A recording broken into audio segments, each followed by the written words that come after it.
একটি শিশু যে আজ কাগজে ও আ ক খ লিখতে শিখছে, কয়েক বছর পর সে হবে আপনার পরিবারের এক পূর্ণ সদস্য। প্রশ্ন হল, সে কি জানবে কে তার রব, কিভাবে নামাজ পড়তে হয়, আর কেন সে মুসলমান? ইসলামী শিক্ষা শিশুদের জন্য বিলাসিতা নয়, এটি একটি দায়িত্ব, এক পূর্ণ প্রয়োজন। শিক্ষা শুরু হোক ভালোবাসা দিয়ে। শিশুদের ইসলাম শেখাতে গিয়ে শাসন নয়, বরং আল্লাহর দয়া, জান্নাতের বর্ণনা, এগুলো দিয়ে তার হৃদয়ে জায়গা করে নিন। একটি গল্প বলুন, হযরত ইউসুফ আলাইহি ওয়াসাল্লামের ধৈর্যের গল্প। একটি দোয়া শেখান, রাব্বি জিদনি ইলমা। মনে রাখুন, ইসলাম শুধু জানার বিষয় নয়, অনুভব করারও বিষয়। ইসলামী শিক্ষা মানে কেবল নামাজ বা কুরআন নয়। ছোট ছোট আমল দিয়ে শুরু করুন।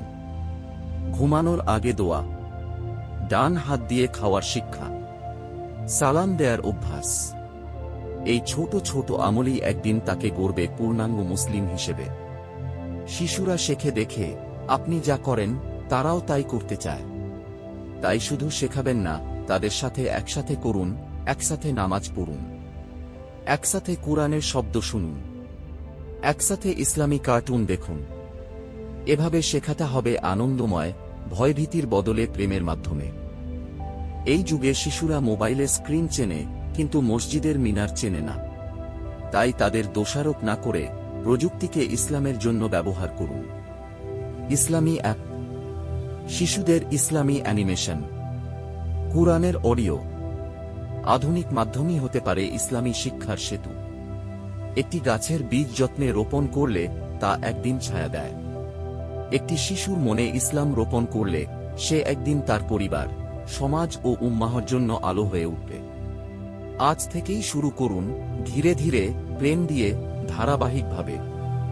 হে আল্লাহ, আমাদের সন্তানদের অন্তরে ঈমান গাঁথে দাও। তাদের ইসলাম বুঝার, ভালোবাসার এবং পালন করার তৌফিক দাও। এই ভিডিওটি শেয়ার করুন, যেন একজন মা বা বাবা বুঝতে পারেন কোথা থেকে শুরু করবেন। শেয়ার মানে দাওয়াহে অংশগ্রহণ।